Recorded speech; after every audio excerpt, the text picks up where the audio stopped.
سلام بچه‌ها، منم ایرم و خوش اومدیم به یه ویدیو آموزنده دیگه.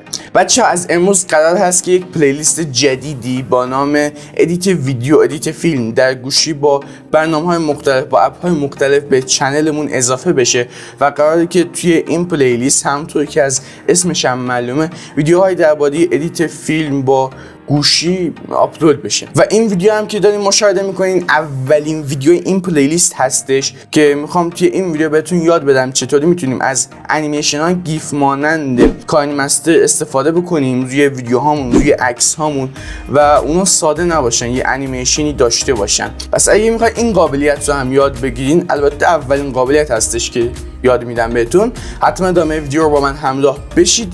پس بریم یه آیتم کوتاهی مشاهده بکنیم و برگردیم بیایم آموزشمون رو شروع بکنیم. بریم و بیاید.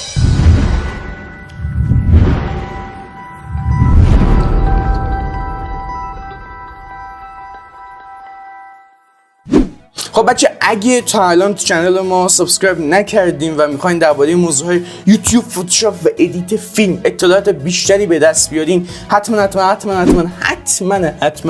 چنل ما سابسکرایب کنین، زنگوله‌اش رو فعال بکنین و یه لایک به ویدیو بکنین که یه حمایت بزرگی از من کرده باشین و یه کامنت انگلیسی هم بذارین که حسابتون نپره و لینک سایر شبکه‌های اجتماعی هم توی دیسکریپشن هست، حتما برین اونها رو هم چک بکنین و ما رو توی اون صفحه ها هم حمایت بکنین. خب الان بریم سراغ آموزش و ببینیم که چطوری میشه از این قابلیت روی ویدیو هامون، روی عکس هامون استفاده بکنیم. خب بچه‌ها، یه نکته قبل از آموزش بگم، اونم اینه که این قابلیت روی لایه اول پروژه‌تون اعمال نمیشه، یعنی روی لایه‌های دوم، سوم، چهارم، پنجم، یعنی روی لایه‌های دیگه اعمال میشه، روی اون لایه اولتون اعمال نمیشه. گفتم این رو هم بگم که بدونین چطوری هستش این قابلیت. خب الان بریم سراغ گوشی و آموزشمون رو توی گوشی و نرم افزار مستر ادامه بدیم.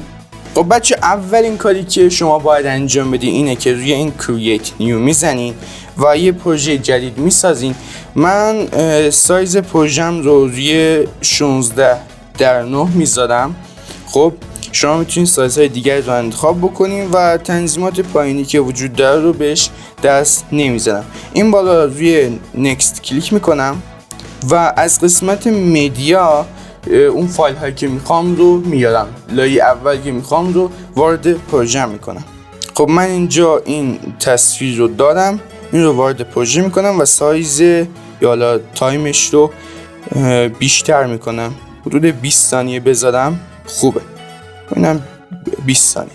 خب این قسمت رو میبندم و از بخش لیر مدیا و یه عکس که میخوام لایه دوم قرار بدم رو وارد پروژه میکنم که خب من این عکس خودم رو میخوام اینجا قرار بگیره، وارد پروژه میکنم. سایزش رو هم با سایز لایه اولم یکی میکنم و اینم 20 ثانیه. تایمش رو منظور 20 ثانیه میذارم. سایز تصویرم رو هم یکمی بزرگتر میکنم که خب بهتر بشه و وسط تصویرم قرار میدم. خب الان ما این کار رو انجام دادیم و اگه من پلی بکنم، شما همونطور که میبینین خب 2 تا عکس ساده است که وارد پروژه کردیم و هیچ تغییری رو نمیبینیم، هیچ متحرکی وجود نداره. خب ما روی لایه دوم کلیک میکنیم و سمت راست تنظیماتی نسبت به این لایه، یعنی تنظیماتی که مربوط به این لایه هستش رو بعد ما میاره. ما اینجا اولین گزینه‌ای که داریم این انیمیشن هستش، یعنی انیمیشنی که وقتی این لایه شروع میشه روی اون لایه اعمال بشه. مثلا اگه من فید رو بزنم، همونطور که میبینین وقتی اون اول میخواد بیاد وارد بشه یه حالت فید میاد، یعنی اول تصویر وجود نداره، بعد آروم آروم ظاهر میشه. یا مثلا پاپ رو بزنم به این شکل سریع میاد، یا اسلاید راست رو بزنم از سمت چپ میاد به راست، یا حالا اگه اسلاید لفت رو بزنم همینطور. خب و میتونید تایمش رو هم اینجا مشخص بکنید که من میذارم روی همون 1 ثانیه بمونه. خب این از این، ما این رو روی پاپ بذاریم، بعد این تیک رو میزنیم. بعد دومین چیزی که داریم اوورال انیمیشن هستش. اوورال انیمیشن اون انیمیشنی هستش که وسط ویدیو یا وسط تصویرتون روی اون لایه اعمال میشه. مثلا چی؟ مثلا اگه من بیام بذارم فونتین، خب هزاران تصویر کوچیک روی صفحه نمایش داده میشه که اینطوری ظاهر میشه انگار چشمه داره قشنگ قلقل میکنه.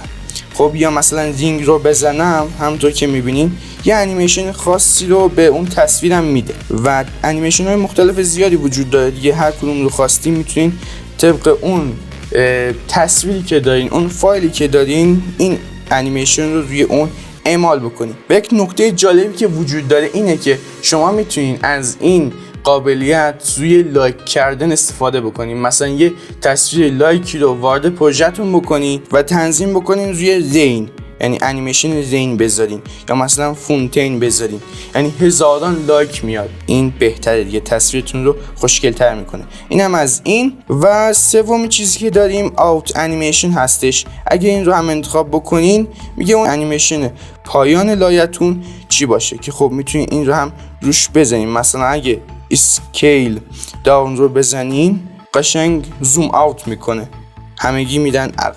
و میتونین زمان این رو هم تغییر بدین که بیشتر باشه یا حالا کمتر باشه، زودتر بده. و اینم از این دیگه. تنظیماتی نداره درباره انیمیشن اینجا، همه رو گفتیم. انشالله در ویدیوهای بعدی قابلیت‌های جذاب دیگه ای از مستر رو به شما یاد میدم و میگم که چطوری هستن. یه پلی بکنیم ببینیم که الان کاری که انجام دادیم چطوری شده. خب الان قشنگ میان هزاران امیر اینجا وجود داره و بریم پایان رو هم ببینیم. همگی میدن به سمت بالا. خب دیگه مطلب اضافی وجود نداره که بهتون بگم، همین دیگه. میتونین از اینها استفاده بکنین. خب دوستان این ویدیو هم به پایان رسید. امیدوارم که از این ویدیو هم خوشتون اومده باشه. اگه دوست داشتین ویدیو رو لایک کنین، کانال رو سابسکرایب کنین، زنگولش رو هم فعال بکنین. 2 تا ویدیو دیگه به شما پیشنهاد میدم که حتما بدین اونها رو هم ببینین که خیلی بی‌نظیرن. شما رو به خدا میسپارم. یا حق و خدا نگهدار.